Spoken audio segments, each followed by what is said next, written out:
What's going on? It's your boys, Jake and Justin. We're back with another, the first, God bless the plug, league podcast episode. Yeah, man. I mean, the draft actually just started. Wow. It's ongoing right now. It'll be going until probably mid-September, maybe even after week 2 of the NFL season. We'll see how it goes. Yeah, 29 rounds of that thing. 29. That's impressive. That's like 3 years of fantasy drafts wrapped into one. Who are you even going to be drafting there? That's what I was thinking. I was thinking, like, who's going to be the worst player, not on a roster, because I've never heard of the worst player on a roster, with like a fucking like 13-man starting lineup. Who's going to be the worst player starting week to week? Just off the start of the season? Yeah, like who? I feel like the cutoff is real low, because I played in a 14-man with I think 2 less roster spots, and people were starting like handcuff running backs, like goal line backs. Yeah. What Sky Moore? What's up with him, man? I feel like he's like he's not even like a flex 3. He's probably a flex 2. I don't think you can play him. Yeah, I'm targeting him in round 26, man. Look the fuck out, bro. Big play threat. They don't got reach anymore. Didn't the Chiefs draft a burner? Xavier Worthy. Yeah, I'm drafting. Let me write that down. That name down. That's a name to watch. Who's got this first pick? I think it's Q. It is Q. It is Q. I mean, to me, I think from my perspective, hopefully Q makes his pick before he hears this. I'm gonna put him on game right now. I feel like it's CD Lamb. You think it's CD Lamb in that first spot? I feel like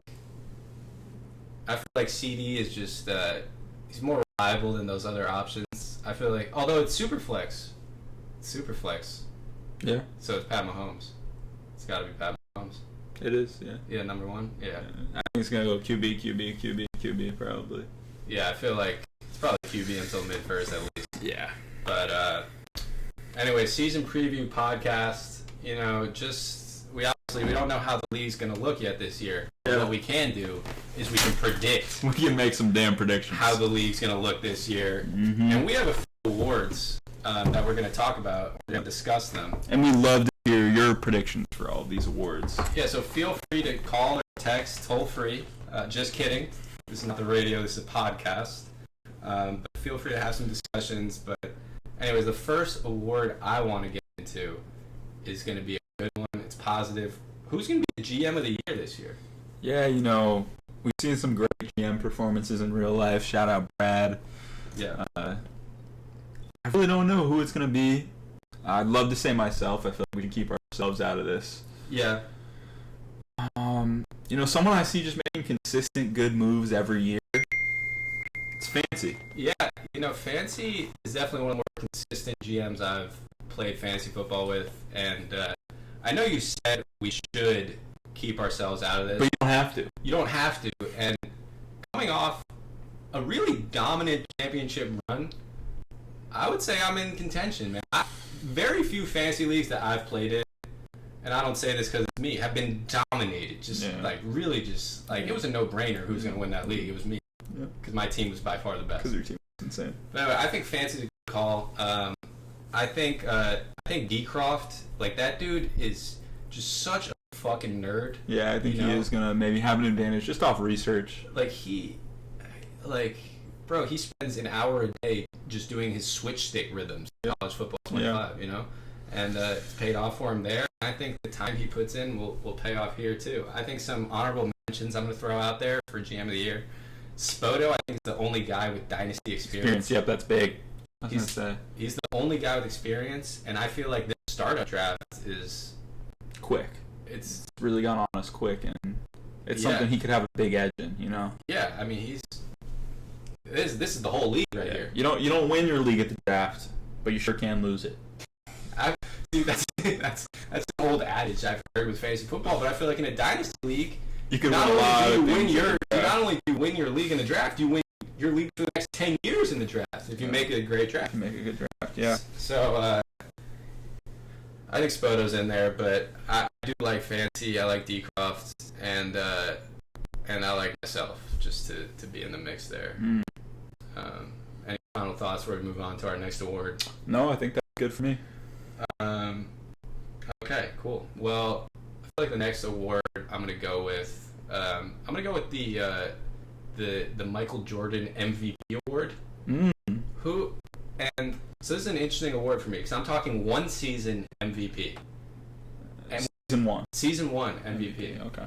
And I think there's a few things you got to consider with this. Draft position. ADP versus production is what I'm talking about when it comes to a fantasy MVP. Yeah. And so I think it's probably going to end up being one of those older guys, Yeah, especially we're just looking at year one. Yeah. Give me Tyreek Hill. Something like that. You think Tyreek Hill? Where do you think Tyreek Hill goes? That's a good question. Like Tyreek Hill, he's no second round pick. I don't even think he's a second round pick. Oh yeah. He's on the wrong side of third. It's not where you want to be. And he relies on speed. I feel like he's somewhere in that late 20s range. Yeah. Maybe early third. Yeah. I think along those same lines, a guy like CMC is going to do wonders for your team. The next year, next 2 years. Yeah. It's just these dynasty leagues are just so crazy. CMC, he's an older-ish running back with injury history. Is that a guy you want to make a cornerstone of your franchise? Yeah, it's tough. It's a tough decision to make, but that's why we're paid. That's why they pay us the big bucks. The big bucks. The big bucks, man. Yeah. I think also, though, you got to think about the QBs that could really beat their ADP. Sure. Probably a guy that's going to run, maybe throw for a lot of touchdowns. Yeah. An interesting one I'm looking at, maybe like a Brock Purdy. He's got the deal coming up. Is he going to stay in San Fran? Do you want to take that shot? He does. They're going to lose a lot of weapons. I think that's a really interesting evaluation you got to make. Yeah. But he's got, especially year one, with all those weapons, could really pay off on ADP. And, Brock Purdy in the super flex league, I feel like he's a top. He's a valuable player. Very valuable player. It's crazy, man. So we got 12 teams in the league, and every team is a super flex. Yeah. You got to figure every team is putting a quarterback in that spot. Yeah, or really, really, yeah. You got to have pretty much a quarterback there. Yeah. Because when you're starting 3 receivers and 2 running backs, who's even left at the skill position? So it's going to be interesting. Unless you're one of the 8 worst quarterbacks in the league, you're in a lineup. Yeah. Man, that's important stuff. I don't want to be the guy starting Drake May. I'll tell you that. No. No. I want to be the guy starting Jared Stidham. Yeah. Is he in the NFL still? He is. He's the current starter for the Denver Broncos, I believe. That's tough. Yeah. Sorry to the Broncos fans out there. Wouldn't want to be in your shoes. Anyways, so moving on to our next award. Yeah. We got the Bobby King. No. We'll save that one for later, actually. We got the Johnny Sins I Blew My Load award. And this award is going to go to the GM of the league, who maybe he listened to that MVP segment we had. He liked what he heard, and he's going all in. He's trying to win year 1. Yep. He's trying to win year 2. And when we're trying to collect that buy-in for year 3, he's nowhere to be found because he took that prize money and he ran off into the sunset. Yep. And I think we all have a similar idea of who this type of player is. It's someone that's got a big ego. Yep. Really feels like they need to win year 1. They're not looking into the future. Yep. And I'm going to have to go with Dillon on this one. Yeah, I was going to say, I wholeheartedly agree. I was going to paint a similar picture of the type of person that would do this.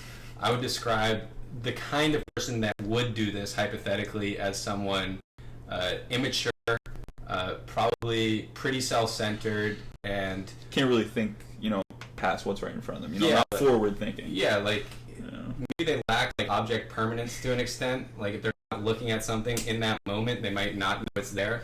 And so, Kate Dillon just screams out to me as a guy that's gonna probably struggle to find a player under the age of 25 on his roster because he's going to be in the 3rd round, and he sees give me a good example here. What do we think? Aaron Rodgers, he's super flex league, Aaron Rodgers, former MVP. That might be a good pick on though. Maybe it's a good pick. I might take Aaron Rodgers, but anyway, I don't even think there's anyone in the league close. I would say one I want to bring up, and a lot of you guys haven't met him yet, but Sean Center. Yeah. Just a guy that I think can get really swayed by things he's seen in the past, what he's seen in the games. And a lot of those young players, you're betting on the future, and he's not a guy that bets on the future. He bets on what he knows. Yeah, I had the pleasure of meeting Sean a few weeks back, and I can totally see that for him. He's an old-fashioned guy. Yeah. You know, and that doesn't surprise me. I usually have the same approach in season-long fantasy. I really hate drafting rookies, but so this is like uncharted. Yeah, this is uncharted waters for me. Yeah. I mean, there's no one in the league that really challenges K. Dillon for this award, I would say, which brings me to another award that's likely going to go uncontested. We haven't talked about this beforehand, but I think we're going to have the same idea. It's the Kevin Durant I Cannot Win With These Cats award. And Cats is spelled with a K in that quote because this award is going to the league member who just stockpiles assets. Their fucking second running back is a guy that's still in his senior year of college, you know, and we're not even going to talk about their bench because he's got middle schoolers on there. Yeah. He's stockpiling draft picks on his taxi squad. Exactly. Yeah. And this guy isn't even trying to contend until the year 2030. This is just for the opposite of the Johnny Sins award. And I mean, if you just want to say it on 3 with me, I think we got the same idea. I mean, 3, 2, 1. Fitz magic. Yeah. I mean, it's just a no-brainer. This dude is already trying to trade his 7th pick. There's no timer on the draft picks. So when it's his turn to pick, he could trade his pick to people that might actually be interested because they'll know who's available. Yeah. And he's already trying to trade. Yeah, I do think this guy's a little bit just too obsessed with the trade button, a little bit too obsessed with the rumors. Yeah. You know, he loves to be in trade talks, and a lot of them fizzle out, but he's still going to make a lot of things get done. I'm going to ask you a question. Do you think Fitz will be the league member, Fitz or the field, who has the most trades done in the league this season? Fitz or the field? Wow, that's a tough one.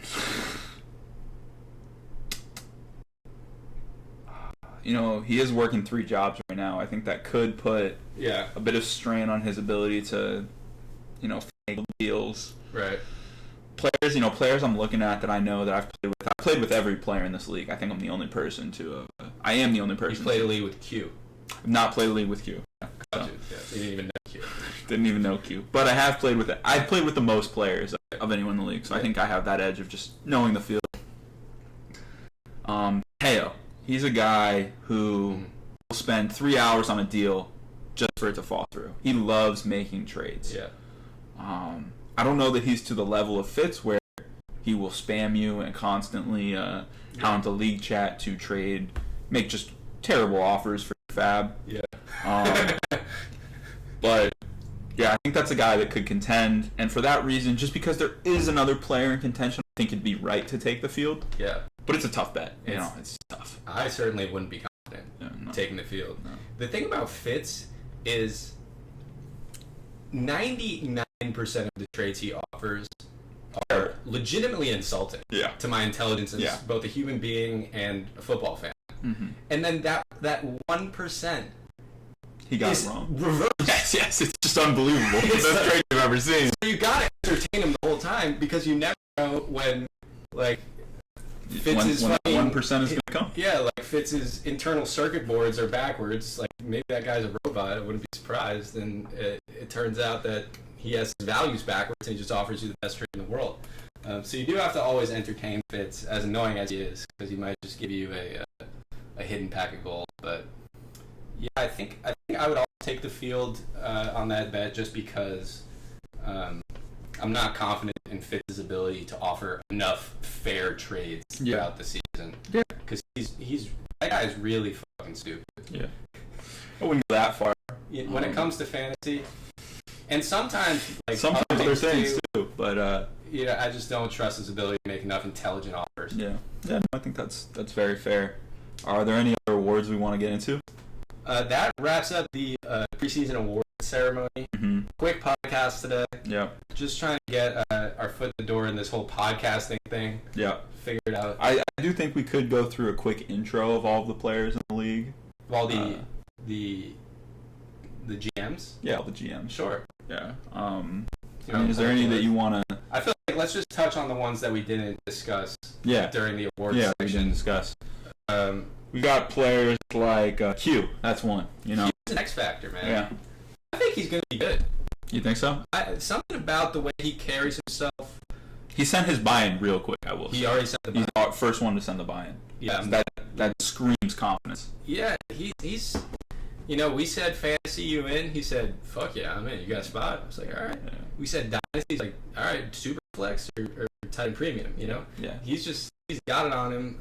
I think he's definitely going to make the playoffs. He would be one of my predictions to make the playoffs for sure. That's another thing we should maybe round it out with is playoff predictions. Yeah. Sure. We'll do that at the end. Another one, Will Andrews, Golden Glover, a.k.a. 45. Golden Glover 45. Not a guy I have confidence in. Not a guy that I'm totally not confident I'm not out on. No, he's not A. Dillon. He's somewhere in the middle there, you know? Yeah, it's... You know, the fact that he can't even be bothered to play football video games anymore, it doesn't inspire confidence well for his ability to put time into... But he was further steps. He was very quick to agree to the league. I think that's a sense of, you know, he wants this. He wants to play. So does Fitz. Yeah. That's a counter argument. Okay. Okay, you got me there. I would give Golden my prediction, 5 to 8. 5 to 8. Okay. Yeah, I don't. And for Q, you think he's a 1 to 4, 1 to 6 type of player? I don't see Q missing the playoffs. Wow. I don't see how see how it could happen. Wow. He's probably one of the greatest of all time. Okay. If I'm being real. Okay. Let's go through any of the other ones. Penguins, I think y'all know them by now. Have zero confidence in his ability to make the playoffs. Don't think he ever has. He will probably draft a fat running back and make him his RB1. If I had to guess, his team name will probably be something in the chunk or chonk range. And yeah, I'm seeing like a Mike Allstott type. Yeah, a significant part of his. Because I think something interesting there. You think his team's going to be? I could see it being really young. You know, just being obsessed with those young talents, or really old. That's a good point. I do see exactly what you're saying here. I think Nico's going to like skew to the younger side probably, because I think he is a very intelligent football fan. He knows more about X's and O's type stuff than I do by a lot. Yeah. But I think he might lean into that a little too much and trust his intuition a little too much. Yeah, and you got to remember this is fantasy football. Exactly, and I think that might backfire on him. So I'm going to put him in the 10 to 12 range on seeding. Yeah, I think I'd have to agree with that. Yeah, I'm not seeing much success with the chunks, but hopefully they prove me wrong this year. Hopefully it's wrong. You know, I would love to see it. I think that's all the ones we didn't touch on. Last thing I want to go through is just I want you to give me quick. No thought. I'm gonna read you a name. You're gonna tell me playoffs or not. Yeah. Okay. Q. Yeah. Lock. Fancy. Yeah. Yourself. Of course. We're gonna have to start throwing in some notes. Sean Center. No, that dude's no. chance. Michael Spoto. Yeah. That's 4. I'm already at 4. Fitzmagic. No, come on. Insulting. Golden Glover. No. Myself. No. Okay. K. Dillon. No. I need 2 more in the playoffs. D. Croft. Yep. That's 5. Free the Penguins. How many who's left? It's free the Penguins or Teo. Give me Teo. Teo in the playoffs. Free the Penguins out. Yeah. I mean, I just gave Nico the 10 to 12 range. Yeah, so I think you're So I'm going to throw Teo in that 6th spot. Okay. And I think it's going to be me over Q in the finals. Wow. I'm going to go with 7. Bold prediction. 176 to 153.2. Wow. I An know exact score prediction. Yep. And that's actually what's going to happen.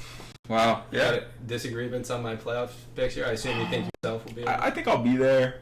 I think Fitz might be there just by sheer It's so weird. effort. It's so weird. Just sheer effort. Every year I look at his roster and it looks like the worst thing ever, and then every year he's in the race. Yeah. It makes no sense.